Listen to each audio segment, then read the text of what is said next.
Welcome back to the community, everybody, and thank you for being here. I know, an extra video this week.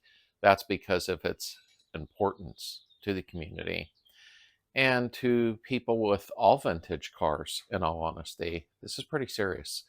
There was an incident recently that occurred that I had already done a video on this, but I kind of slipped it inside of a larger video, so not enough people had paid attention to it.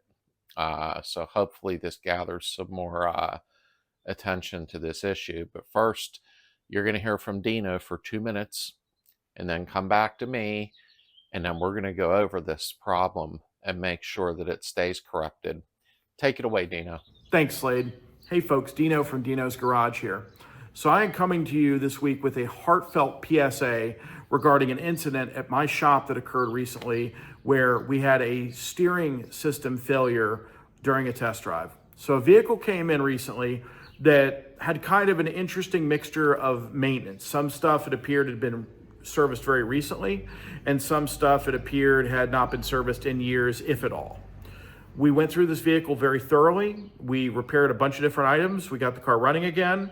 And one of the things we inspected very thoroughly was the steering system.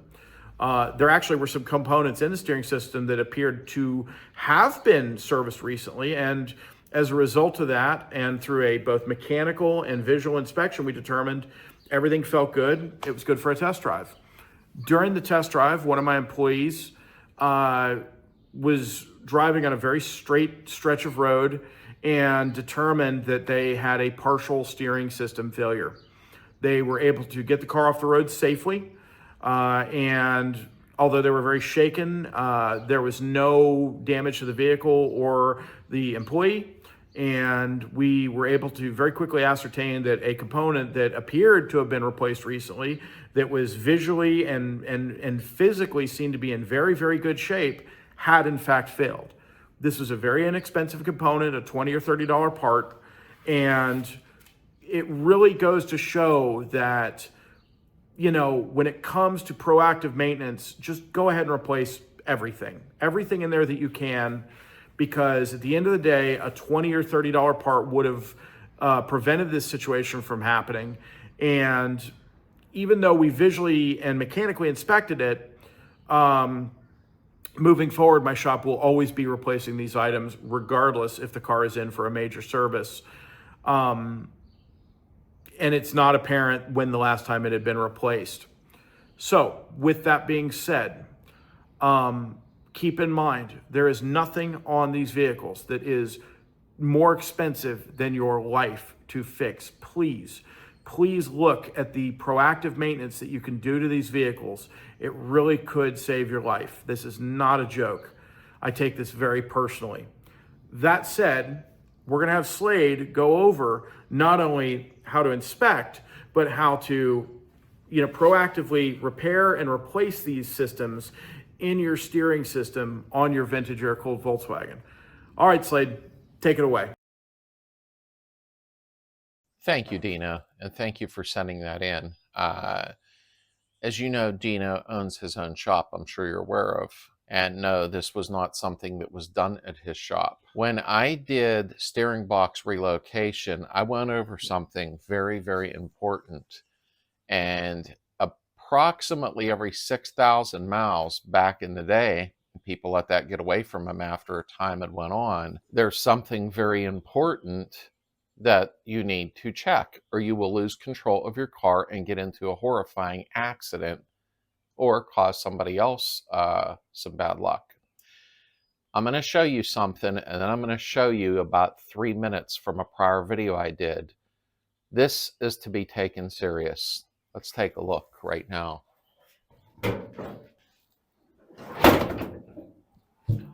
Something that I am going to show you is pretty important.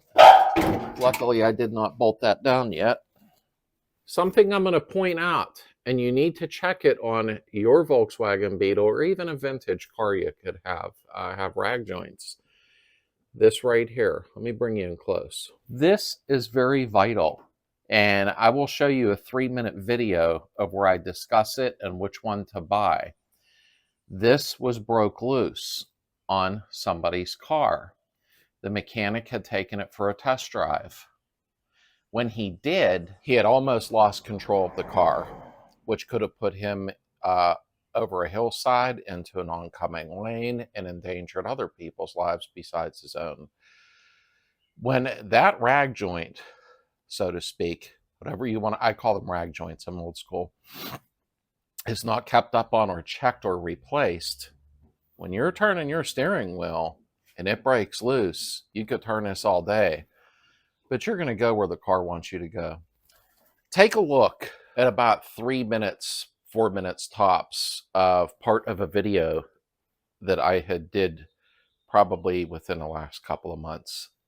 Check this out. I'll be right back in a moment. So we're going to go ahead and change our rag joint first, and I'll go over a couple things with that, and then we're going to go ahead, put that in the car, and start putting our front suspension in. If you need to know, there is the part number, and that is Phoebe. Hey, Phoebe. Okay. Let's take it out. A lot of people like these. We'll see how it holds out. Made in Germany. SGF 95. Seems hard as a rock. I thought it would be a little bit soft, which is odd. First, I'm going to take a little steel brush and just get some of the crap off of the nut. Let's try to pop these off. All right, I'll try to work from behind the camera so you see up close and personal. Oop.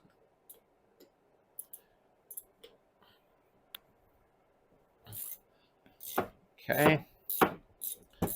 That is the first one. And remember, do not lose your horn clip, your horn wire clip.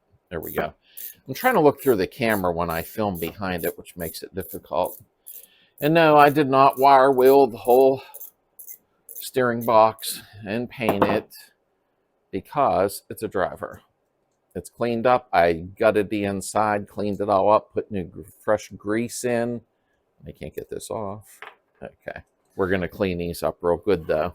Let's check the other side and get it loose.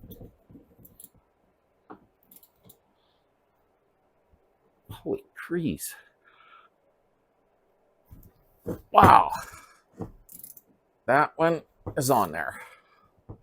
Well, it's probably been on it for 50 years, so we'll clean them threads up real good. Oops. Come on. So it's like new when we're done. Yeah. I don't want to bugger the threads up. Yeah, this is going to need cleaned up really good, these threads. There's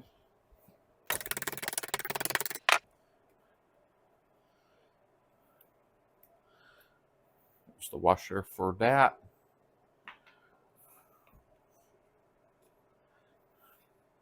Yeah, these get crappy after a while. Not a big deal. We'll go ahead and wire wheel, clean it all up. The other side's stuck too. Come on. Alrighty. This one actually is very old.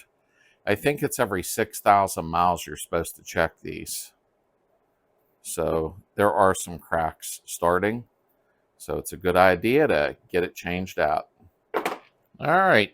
So take these. Every piece you see here and wire wheel them. It'll take it from that to that. So we are going to put our new rag joint on. Make sure you have your, it's like a little star locking washer on your bolt. We'll put this one in first.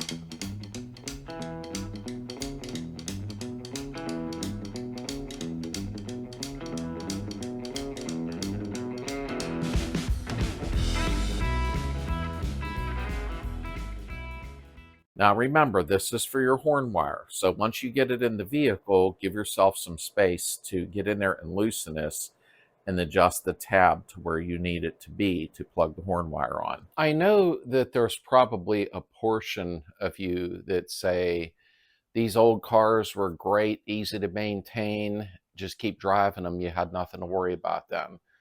That is very untrue, okay? I love my older cars better. We don't have to deal with all the electrical sensors and different things of that nature.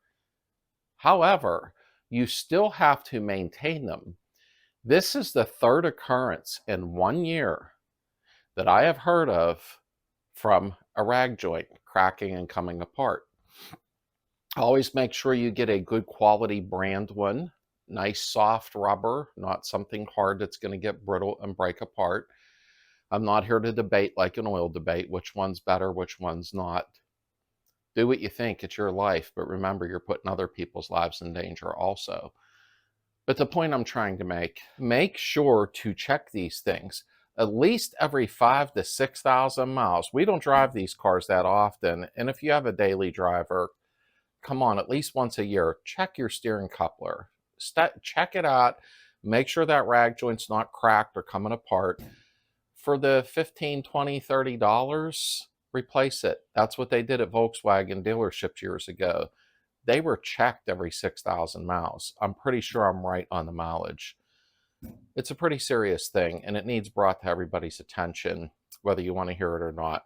But I could tell in Dino's voice when he called me on the phone and said, hey, not enough people are taking care of these issues. And one of my mechanics ran into a situation, not at the fault of his shop. So this is something that needed brought up. And the main thing is, don't fast forward through a lot of my videos. And the reason why, when I'm working on the steering or the brakes or anything, as you've caught on to, the most of you, I give tips, tricks, and warnings while I'm doing the videos. So just like you've seen with that rag joint, steering coupler, whatever you want to refer to it as, I gave a warning about that while I was showing it. But a lot of people fast forward through videos. I guess they get bored or what have you. I try to condense them as short as I can to help people so you don't get hurt. And that's what threw a red flag when Dino rang my phone and said one of my mechanics was almost, very seriously injured. Not at his fault. But this is the thing. Try to focus on these videos that I do make. It is to help you folks. It isn't to waste your time or aggravate you. I try to slip stuff in through all of the videos, a whole way through, on how to help you and how to prevent problems. I'm not perfect, and I don't claim to be, and I don't know everything. Okay, that was an extra video this week, and I usually wear this in live chat on Friday nights at 9, but if you would like a t-shirt, it really helps keep the channel alive. Just go down into the description. Thank you all for watching this video. Please stay safe. Good luck to you all, and I'll see you next time.